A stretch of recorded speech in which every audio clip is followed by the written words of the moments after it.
it's me, Nikki. Welcome back to my channel. Today I'm here with another book report. It's Amy by S.J. Jones, the second in the Guardians of Dawn series. I think there's gonna be 4 books. There might be more. So, where's my little thing? There it is. This is, as I said, Amy. The main characters are Amy, obviously, Zahara from the first book, and Gaiden, who is Amy's love interest. It's like a fantasy Asian setting. This is the Illumicrate special edition, and there are no maps. But on the S.J. Jones's website, there is a map, which was helpful. So this picks up after Zahara, like pretty dead, maybe a couple of weeks after. Not too long. But it mostly follows Amy and her father. They are cousins. Amy is a cousin to Zahara's love interest. Han, I want to say his name was. And there's a bit of Zahara and Han in here as well. But it's mostly about Amy and Gaiden. They're on the run from the Empire that Han is the prince of. Because in the first book, it gives you a lot of detail, but there was a magical emperor, and he went insane or something, and then somebody killed him and took over, and there's no more magic. Magic is banned, but unfortunately not everybody got that memo, so there's bad magicians. And essentially zombies are spreading. They have a different name, but they're basically zombies. And whatever's affecting the undead is also affecting plants, because Amy and Zahara both come across like plants, and there's the whole land area that they're in that's like nothing growing. There's a city called Calency, which is where Amy is. It's sort of like a neutral-ish area, and the magic, you can use it there, but Amy still hides it, obviously, because she had like years of being told by her father specifically to hide it. But there she meets Gaiden, and it's a Beauty and the Beast retelling. He is called the Beast, like Zahara and Han was like Cinderella, maybe? I'm not quite, I know that was some kind of retelling, and this one's a bit more obvious. And then an epic adventure happens, and some romance for everybody. And Zahara, because she was the first Guardian of the Dawn, Amy's the second, obviously. So Zahara is like the leader, and she's like, oh my god, and they're like, yeah, you can do it. So Zahara learns more about her powers, which is fire, and she can like burn the zombie undead thing. And Amy can like bring plants back to life. So they're both connected, and they both do different things. So yeah. And her father has he's mind broken, because he was the magician king years ago. He mind controlled everybody somehow with whatever his magic was. It like mind controlled them, and her father like broke that physically, and it cracked his mind. Her mom was there, and it really helped him, but then she died, and he lost it a little bit more. So Amy hides her magic. she has to keep an eye on, making sure her magic is hidden, keeping an eye on her dad because he's um, um, not insane, but he knows stuff because he was a scholar and so is Amy, and they learned a language.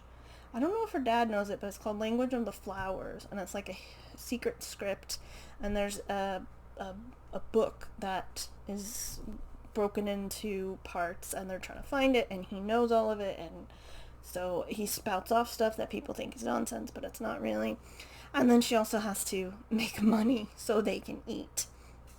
Um, there is, and they're like at the bottom in this city, and then there's like a 999 steps to the top. Sort of like, it gives it like a Tibet temple-y type of feel. Not necessarily Tibet, but a temple type of feel.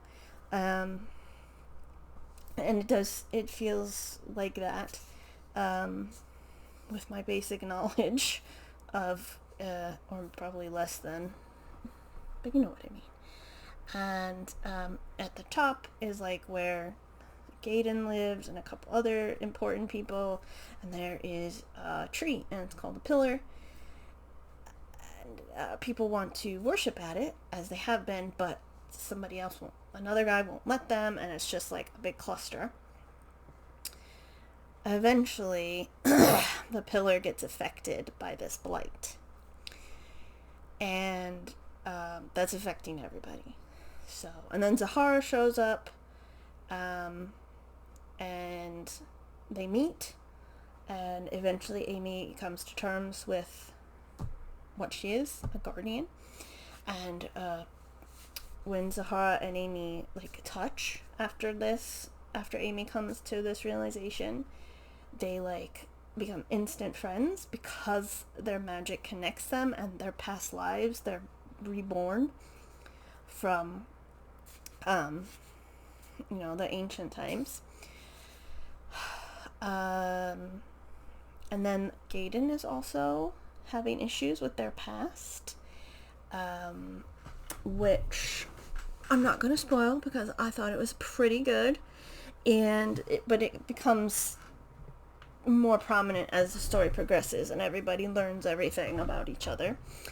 Also, Zahara has a magical fire lion, and there's a unicorn. So, and then there's also the Guardian of the Wind, whose name I've forgotten from that she was in the first book. She has a bird. It's an eagle most of the time, but it's got like 4 wings or something, so it's really cool. And then the last Guardian, the Water Guardian, is gonna have a dragon. So I'm pumped for that. So like in the first book, Zahara and Co., which is basically Zahara and Han and a couple others, closed a demon portal with her antagonist. So, okay. The fire, wind, earth, or whatever, wood, earth, same thing, and water each have their own like demon associated with them. That's their opposite. So Zahara met hers in her book, and Amy meets hers in this book. So whatever Zahara did in the first one doesn't quite work, and it's up to Amy to essentially destroy that demon. And they learn more about their guardian powers as they journey to close Amy's demon portal. There's like a snow cave-in, and they're separated. The two couples. Yeah, that's fun. Because Amy's a scholar and knows the many languages and can read a lot of stuff, she knows a lot of lore about the Guardians, and so she's able to tell Zahara and everyone else all this stuff she knows. And then eventually things work out, as they tend to do. Well, the things work out for this story, but the overarching story has gotten more dangerous. And there is a setup for the next book, which also happened. Zahara set up Amy And I think the next book is going to be, I'm not sure. Because the Wind Guardian is the granddaughter of the guy who banned magic. And the Water Guardian is also mentioned. So it might be like a mix of both. But I'm not 100% sure. But I want to find out. And then I liked learning more about the Guardians and how they played out, because there is a myth based on them. Essentially, it's kind of like Sailor Moon. There's the main sailor person, and then the 4 elements. And so Zahara and Amy and the wind and the water are all there. They will all meet eventually, but everybody's sort of focused on the middle one. Star Guardian. No, that's not right. I can't remember. But it's like a title and an item at the same time. And they basically all work together like a bajillion years ago to beat the demon mother, or whatever, and seal her away. But now she's breaking out because of the magic. It's a whole thing. But I liked learning about that. I like lore like that. And then Guardians of the Dawn is not only the 4 elements, but also a faction that hides magic people from the Emperor. And that has broken into 2 factions. One who wants to, like, go right to the main guy who stopped the magic, and one who's like, actually, we'll just keep hiding. And not everyone is focused on stopping the demons. The demons are probably a bigger threat, but everybody thinks killing or stopping the guy who stopped the magic, he has a title I can't remember, is more important. I'm like, the demons are kind of more important. So I'm sure that will shift. The only thing I'm not sure about, they're the Bangtan boys in this Zahara, and they make an appearance in this one, and I'm sure they're going to make appearances in other ones. I don't know. I like the idea of a traveling troupe. I don't know if I like the name, because it's very clearly BTS to me, because they are the Bangtan boys. I don't like. Maybe if you don't know K-pop, you wouldn't get it. That's the only thing that throws me out, because it's so like a reference. You know what I mean? That's the only thing that I didn't jive with this one and the other one. But other than that, I really enjoy the series. I'm excited for the 3rd and the 4th one, and I hope to get them in this lovely Illumicrate. And then there's Amy's little glasses there. Didn't see those at first. So yeah, I'm excited to see where this goes. And that's my little book report. I hope you enjoyed it. If you've read the book, let me know. But yeah, anyway, thanks for watching. Like and subscribe if you wanna. And I hope you're having a great day. And I'll see you next time. Goodbye.